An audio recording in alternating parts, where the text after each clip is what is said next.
Great Expectations by Charles Dickens. Chapter 28. It was clear that I must repair to our town next day, and in the first flow of my repentance, it was equally clear that I must stay at Joe's. But, when I had secured my box place by tomorrow's coach, and had been down to Mr. Pocket's and back, I was not by any means convinced on the last point, and began to invent reasons and make excuses for putting up at the Blue Boar. I should be an inconvenience at Joe's, I was not expected, and my bed would not be ready, I should be too far from Miss Havisham's, and she was exacting and might like it. All other swindlers upon earth are nothing to the self-swindlers, and with such pretenses did I cheat myself. Surely a curious thing. That I should innocently take a bad half-crown of somebody else's manufacture is reasonable enough, but that I should knowingly reckon the spurious coin of my own make as good money. An obliging stranger, under pretence of compactly folding up my bank notes for security's sake, abstracts the notes and gives me nutshells, but what is his sleight of hand to mine, when I fold up my own nutshells and pass them on myself as notes? Having settled that I must go to the Blue Boar, my mind was much disturbed by indecision whether or not to take the Avenger. It was tempting to think of that expensive mercenary publicly airing his boots in the archway of the Blue Boar's posting yard. It was almost solemn to imagine him casually produced in the tailor's shop, and confounding the disrespectful senses of Trabsboy. On the other hand, Trabsboy might worm himself into his intimacy and tell him things, or, reckless and desperate wretch as I knew he could be, might hoot him in the high street. My patroness, too, might hear of him, and not approve. On the whole, I resolved to leave the Avenger behind. It was the afternoon coach by which I had taken my place, and, as winter had now come round, I should not arrive at my destination until 2 or 3 hours after dark. Our time of starting from the Cross Keys was 2 o'clock. I arrived on the ground with a quarter of an hour to spare, attended by the Avenger, if I may connect that expression with one who never attended on me if he could possibly help it. At that time it was customary to carry convicts down to the dockyards by stagecoach.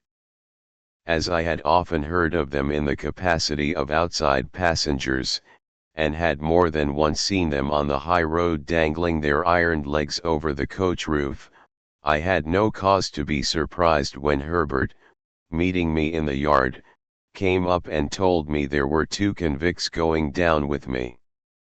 But I had a reason that was an old reason now for constitutionally faltering whenever I heard the word convict.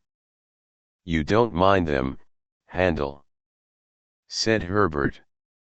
"Oh no. I thought you seemed as if you didn't like them." "I can't pretend that I do like them, and I suppose you don't particularly. But I don't mind them. See. There they are," said Herbert, coming out of the tap. "What a degraded and vile sight it is. They had been treating their guard, I suppose, for they had a jailer with them, and all 3 came out wiping their mouths on their hands. The 2 convicts were handcuffed together, and had irons on their legs, irons of a pattern that I knew well. They wore the dress that I likewise knew well.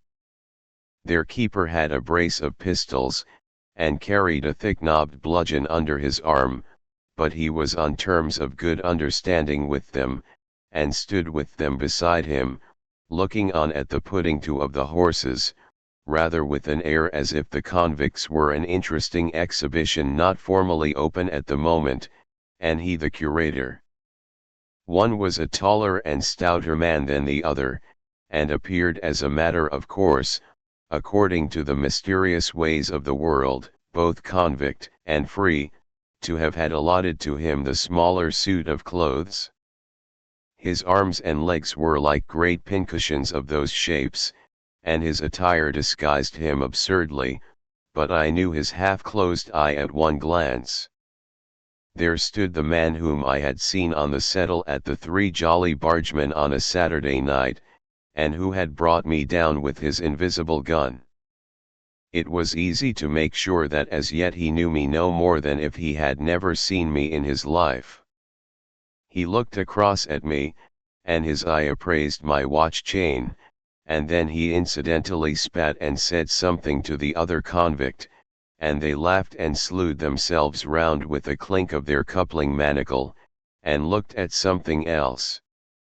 The great numbers on their backs, as if they were street doors, their coarse mangy ungainly outer surface, as if they were lower animals, their ironed legs, apologetically garlanded with pocket handkerchiefs, and the way in which all present looked at them and kept from them, made them, as Herbert had said, a most disagreeable and degraded spectacle.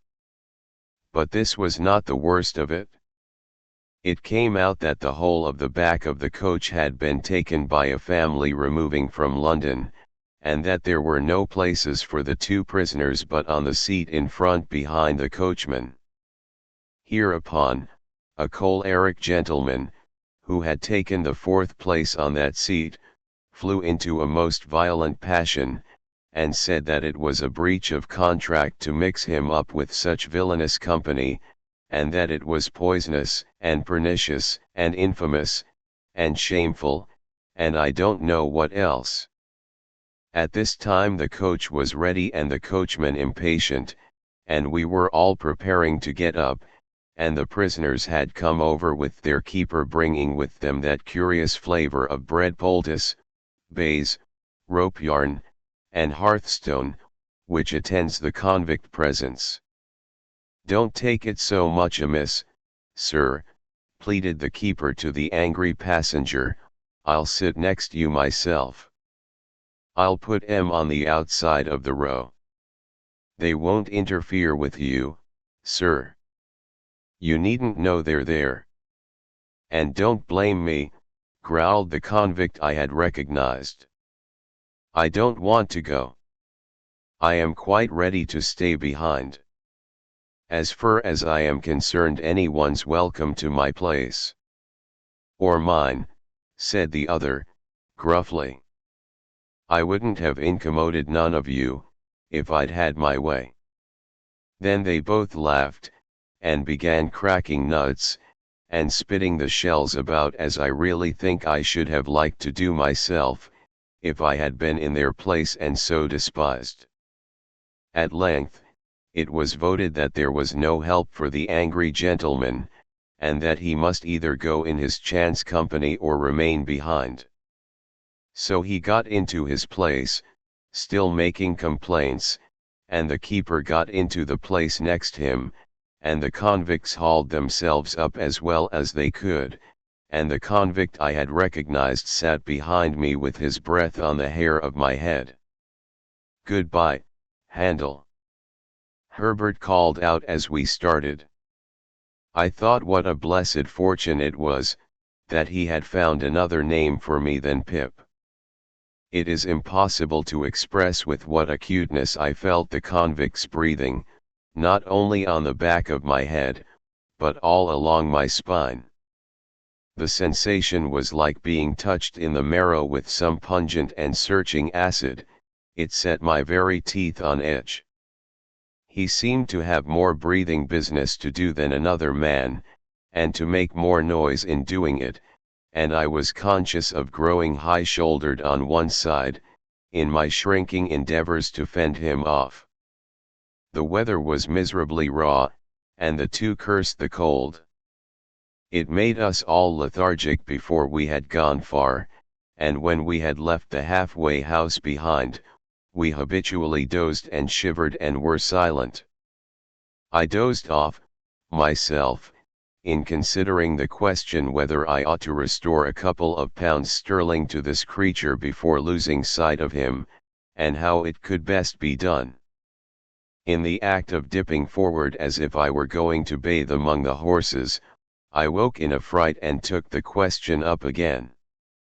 But I must have lost it longer than I had thought, since, although I could recognize nothing in the darkness and the fitful lights and shadows of our lamps, I traced marsh country in the cold damp wind that blew at us. Cowering forward for warmth and to make me a screen against the wind, the convicts were closer to me than before. The very first words I heard them interchange as I became conscious, were the words of my own thought, 2 £1 notes. "How did he get 'em?" said the convict I had never seen. "How should I know?" returned the other. "He had 'em stowed away somehows. Give him by friends, I expect." "I wish," said the other, with a bitter curse upon the cold, "that I had 'em here. 2 £1 notes, or friends. 2 £1 notes. I'd sell all the friends I ever had for one, and think it a blessed good bargain." "Well, so he says." "So he says," resumed the convict I had recognized. "It was all said and done in half a minute, behind a pile of timber in the dockyard. You're a-going to be discharged." "Yes, I was. Would I find out that boy that had fed him and kept his secret, and give him them 2 £1 notes? Yes, I would. And I did." "More fool you," growled the other.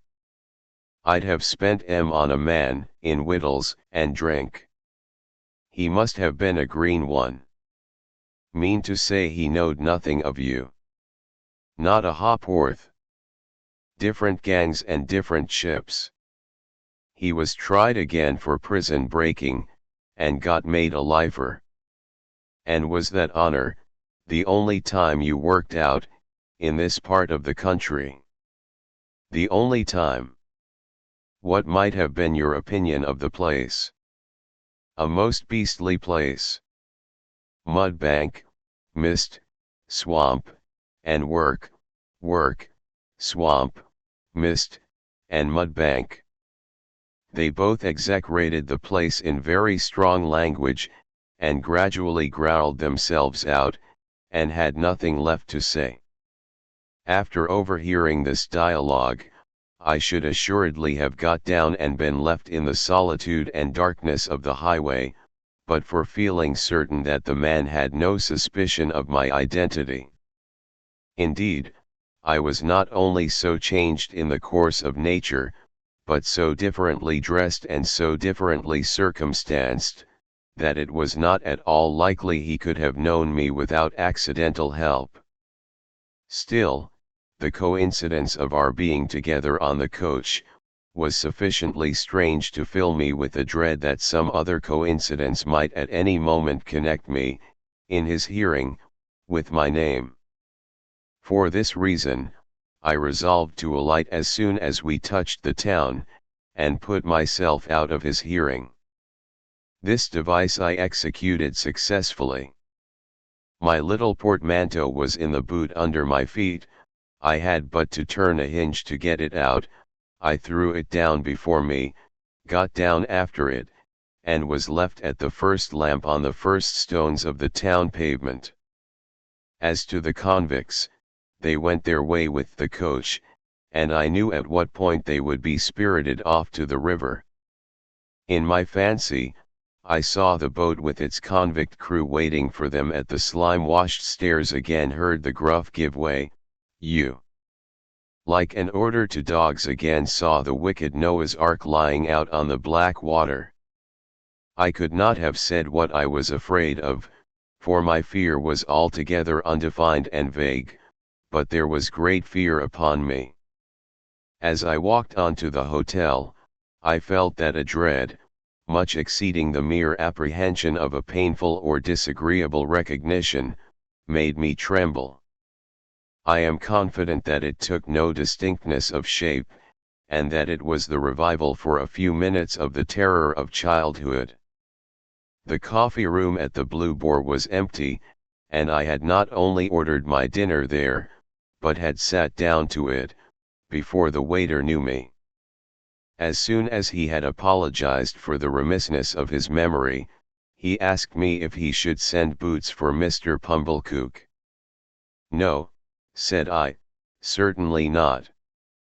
The waiter, it was he who had brought up the great remonstrance from the commercials, on the day when I was bound, appeared surprised, and took the earliest opportunity of putting a dirty old copy of a local newspaper so directly in my way, that I took it up and read this paragraph.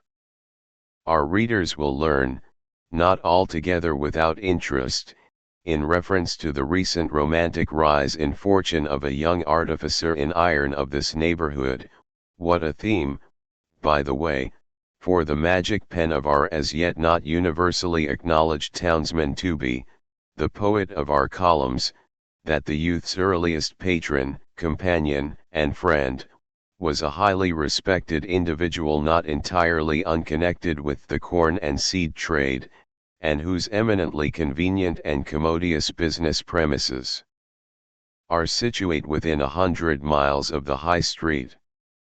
It is not wholly irrespective of our personal feelings that we record him as the mentor of our young Telemachus, for it is good to know that our town produced the founder of the latter's fortunes.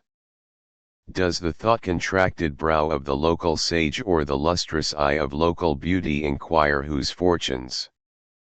We believe that Quintin Matzies was the blacksmith of Antwerp. Verb. Sap. I entertain a conviction, based upon large experience, that if in the days of my prosperity I had gone to the North Pole, I should have met somebody there, wandering Eskimo or civilized man, who would have told me that Pumblechook was my earliest patron and the founder of my fortunes.